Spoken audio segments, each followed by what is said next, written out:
What if a garden could look beautiful in every season without constantly replanting?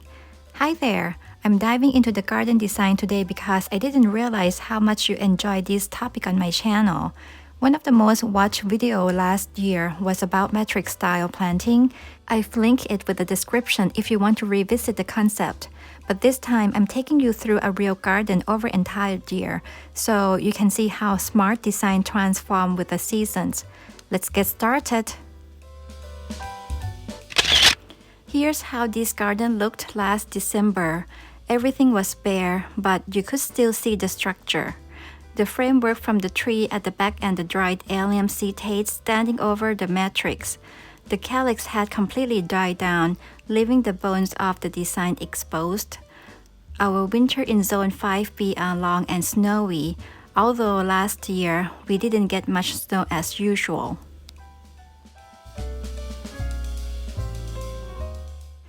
Moving into the early spring, all the way at the end of March, we finally start to see the first signs of life.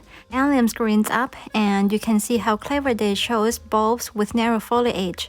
Kynodoxa, Pasquinia, and Scilla siberica popping up in the shades of white, blue, and purple. It's a clever design choice. These bulbs have narrow leaves so they don't crowd the emerging carex like larger bulbs such as tulips or daffodil would. This way the matrix can wake up gracefully without competition of sun. These spring bulbs keep blooming through mid-April here in Zone 5B while Carex is still waking up. I love this little patch of flowers. They feel like a hidden surprise scattered across the garden, adding pops of color before the matrix fully flushes out.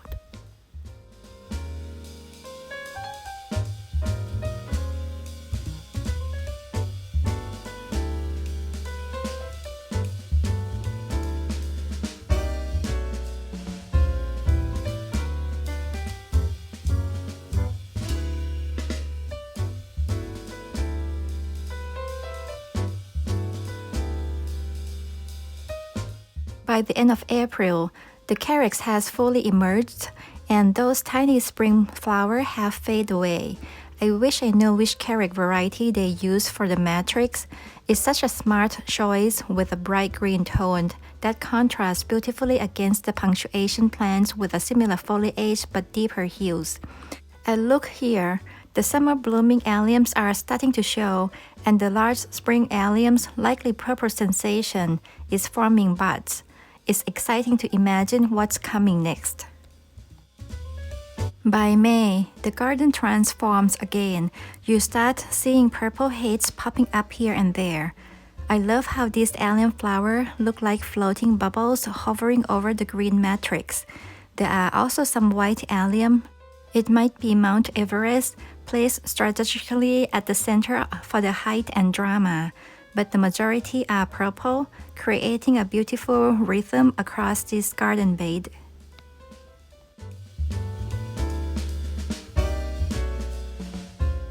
One of the clever things about using alliums as a spring bulbs is that even after the flowers fade, their seed heads remain striking like stars, extending the garden's interest well into the summer and fall.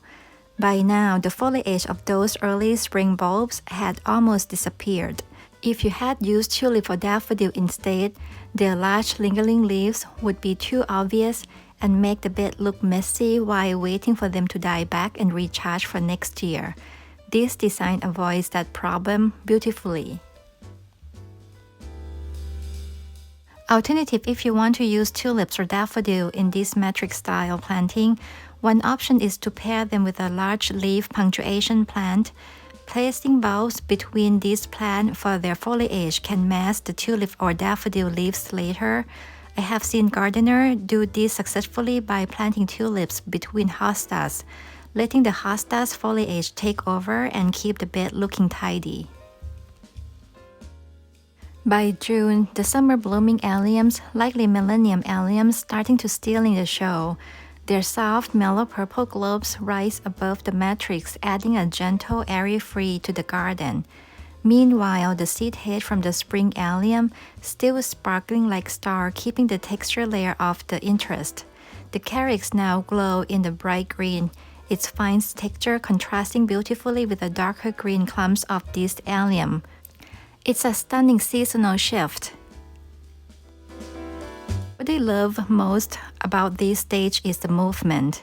These mellow purple alliums flowers swaying gently in the wind, and so does their foliage along with the carex. This is the magic of choosing plants with fine textured foliage. It creates a dynamic, flowing garden that feels alive.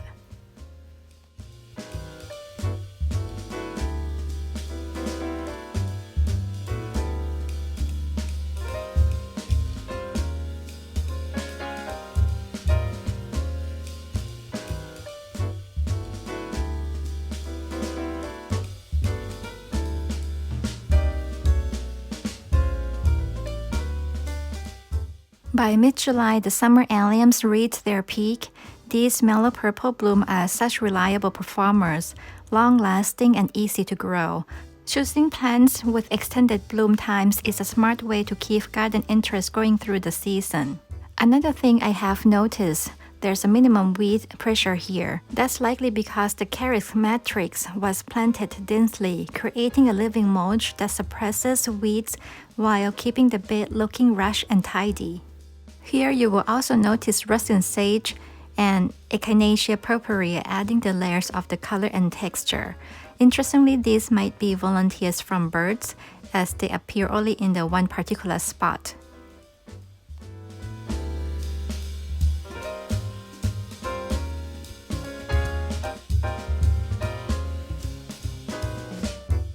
As we move into end of August, the summer allium flowers begin to fade, but their seed heads remain, keeping the garden visually interesting. This is one of the benefits of choosing plants with more than one season of interest. Your garden continues to look beautiful even after the blooms are gone.